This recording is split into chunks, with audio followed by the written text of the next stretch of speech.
Imagine having voices in your head telling you conflicting things. Imagine seeing or hearing or feeling things that no one else can see or hear or feel. Imagine what that must be like. Imagine your thoughts feeling muddled or as if they're not real or don't belong to you. Imagine how strange and frightening the world must seem, and that's where you can support someone with schizophrenia by being open, listening and offering your support. Hi, my name's Katina. I'm a consultant psychiatrist and I'm here today to talk to you about schizophrenia. You've all heard of schizophrenia, but hopefully I'm here to bust some of the myths that you've heard about one of the most stigmatized conditions that we work with as psychiatrists. So you may have seen the portrayals in popular culture of people with a Jekyll and Hyde type personality who change from one moment to the next, or people who are violent, or people who are psychopathic, or just generally difficult to live with. And those are very negative stereotypes. A recent study looked at 40 popular movies between, I think, 1990 and 2010 and found that the vast majority of those portrayed people with schizophrenia in really quite negative ways. It's really important that we break those stereotypes around schizophrenia because it's a health condition that can be treated, that you can live well with schizophrenia. Schizophrenia is a disease or an illness like any other illness, like high blood pressure or heart disease. It's a disease, though, that affects the mind rather than the body. There are a number of symptoms of schizophrenia. I think the ones you've probably heard of are hallucinations and delusions. Hallucination is an experience where you might see or hear or feel or even taste something that isn't there. It's as real as any other experience that you have. Delusions are beliefs, so you may have a belief that you are utterly convinced about, that you absolutely know is true, and yet other people are quite sure that you're mistaken, that that belief isn't correct. Schizophrenia can cause muddled thoughts, the sense that your interest or enjoyment in life is ebbing away, or that your thoughts are ebbing away, the sense that you want to withdraw from people, and perhaps the sense that you lose interest in looking after yourself or the things around you.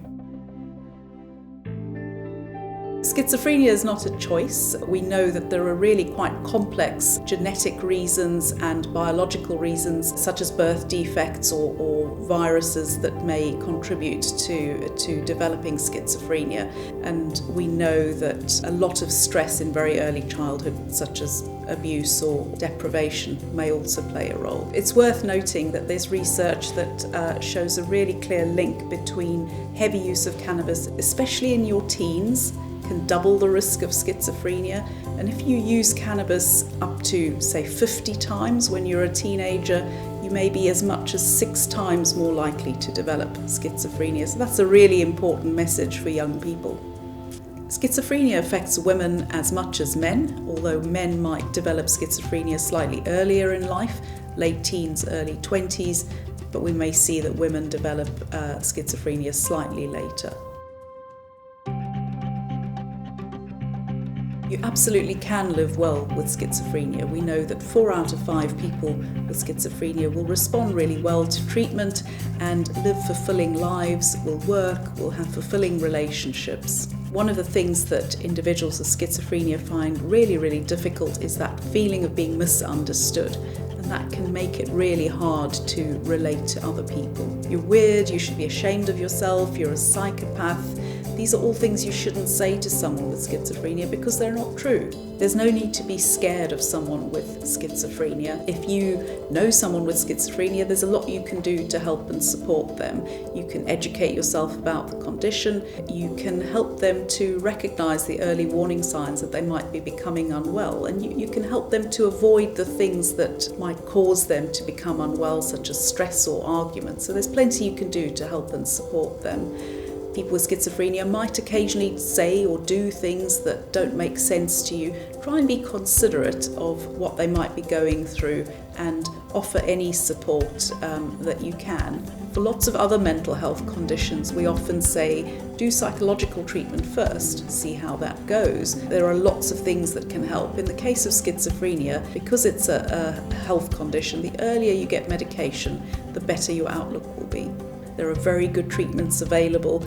It's so important that anyone who feels they might have the early signs of schizophrenia goes to their GP, asks for help. If you get that treatment early, it's very likely you'll never have to be in hospital, or if you do, only for a short period, and that you'll have a fulfilling life in the community and have opportunities to work and have relationships. So I hope this has been an informative watch, that you've learned something new about schizophrenia, that you know what it is, that you can support individuals with schizophrenia, and together we can change the conversation about schizophrenia and reduce the stigma around the condition.